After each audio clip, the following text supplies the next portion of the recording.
Live from our 7 Tasmania studios, your nightly news with Letitia Wallace begins now. Good evening. Tasmania has recorded its first coronavirus case in more than 2 months. A teenager has tested positive after arriving in Launceston from Victoria. Health officials say at this stage there is no risk to the community, but the case highlights the importance of getting vaccinated. The first COVID case to touch down in Tasmania since August. Unfortunately, yesterday, Public Health Services were notified of a positive COVID-19 test result. A 15-year-old Tasmanian resident with approval to travel from Victoria into Launceston, arriving Friday morning at 11:30. He spent very little time in the airport.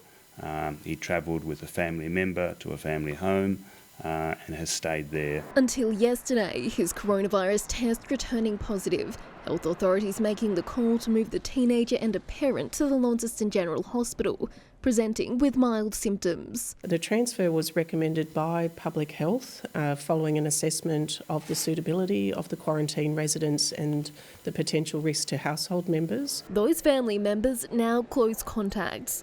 All 10 people on the flight from Melbourne are in quarantine. Some airport staff considered casual contacts, with the Launceston Airport Arrivals Hall declared an exposure site. We have no information to hand that indicates there is a wider risk to the Launceston or Tasmanian community. The teenager was discharged from hospital today and transported to the Fountainside Medi Hotel in Hobart with his father. The facility was stood up last night by Public Health with the purpose of quarantining COVID-positive cases. It's only a hop, skip and a jump from our Royal Hobart Hospital campus, so if there's any kind of deterioration, we're able to then, clinicians can make a judgment for admission to hospital. Health authorities say the case highlights the importance of getting vaccinated, with more than 12,000 people in Launceston and Newnham yet to have the jab. Whether it's booking concert tickets, making a reservation in a restaurant, people tend to wait to the last moment. Please get vaccinated, and please, I urge you, do not put it off any longer. Thank you. Meg Sides, 7 Tasmania News. A Tasmanian woman has revealed how she only discovered a potentially deadly heart condition because of Launceston's hilly terrain. Taking part in a blood-pumping fundraiser today, Monique Huskins says running up steep hills helped her realise her heart was beating dangerously fast. A Sunday stampede charged through Inveresk for Clifford Craig's Run and Walk for Your Heart.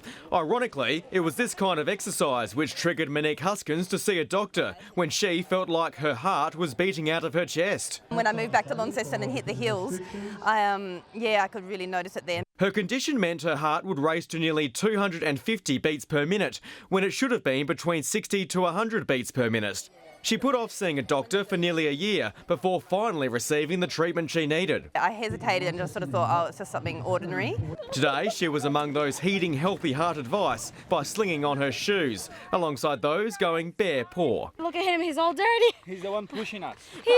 And walkers with an extra challenge. Yeah, it's good fun. She's had a snooze, hasn't really been pulling away. While the fastest runner, James Hansen, had only just come back from his own health scare. I was out on a run one day and had almost like a stroke, and could have potentially been the end of my running career. In most cases, though, heart problems are entirely preventable. Smoking and obesity I would put as the 2 major things. Tasmania has some of the worst heart health rates in the country, often rivalling the Northern Territory for the unwanted title. I see so many people who neglected to look after themselves from early on in life, and it's almost inevitable.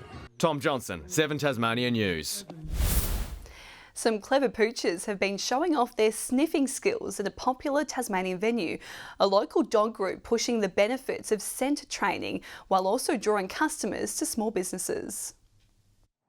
On the hunt for a scent hidden somewhere on this statue, finally catching it and receiving a well-deserved reward, a demonstration of what their noses can do.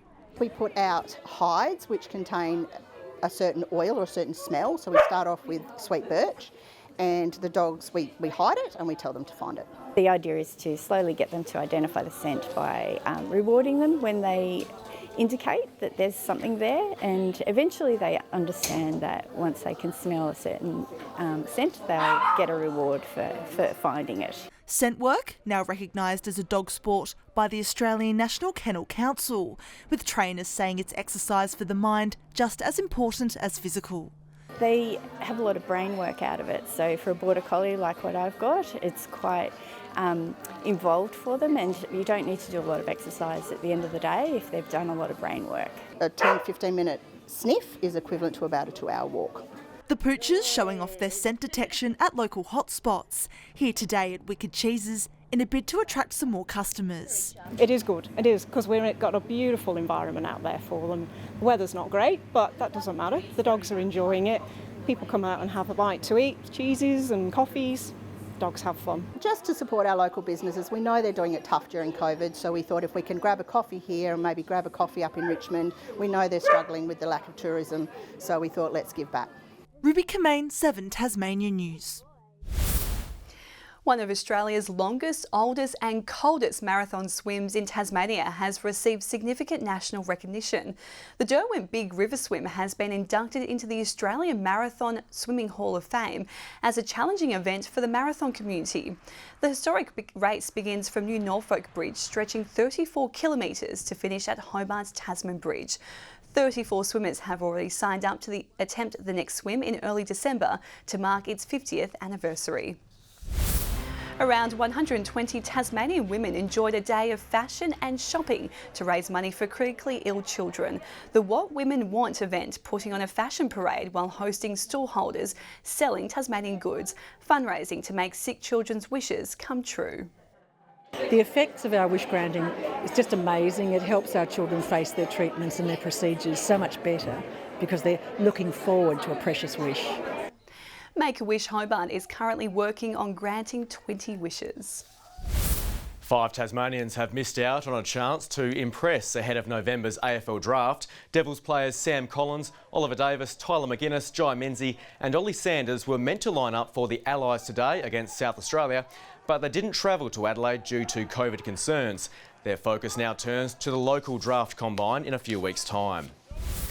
Meanwhile, Tasmanian Jesse Lonigan was in fine touch in today's SANFL Grand Final. Wrestles off a tackle, intelligent hand pass to Lonigan, who can now measure the pass forward. Menzel lurking, both of them in fact. Lining up for Woodville West Torrens, the former Launceston player racked up 18 disposals as the Eagles belted Glenelg by 67 points to claim back-to-back flags. Good evening. 22 was the state's top in Launceston today. Burnie 21, 16 across Hobart and Devonport. Bushy Park 19, 15 about King Island and Lyowini, and Strawn 17. On the close-up shows, low-level cloud about the east and southeast of the state.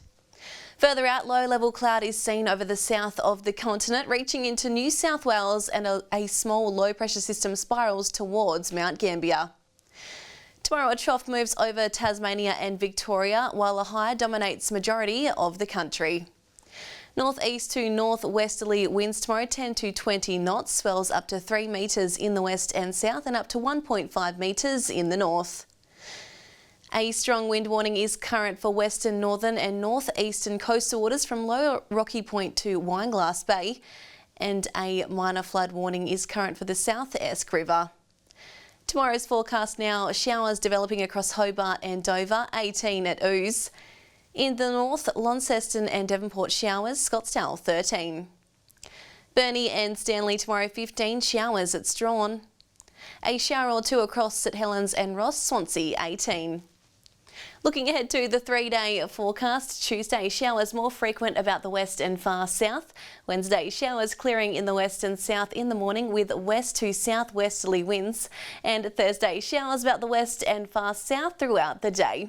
Capital cities, a late shower or two and 20 in Perth tomorrow. Adelaide 16 and mostly sunny in Darwin.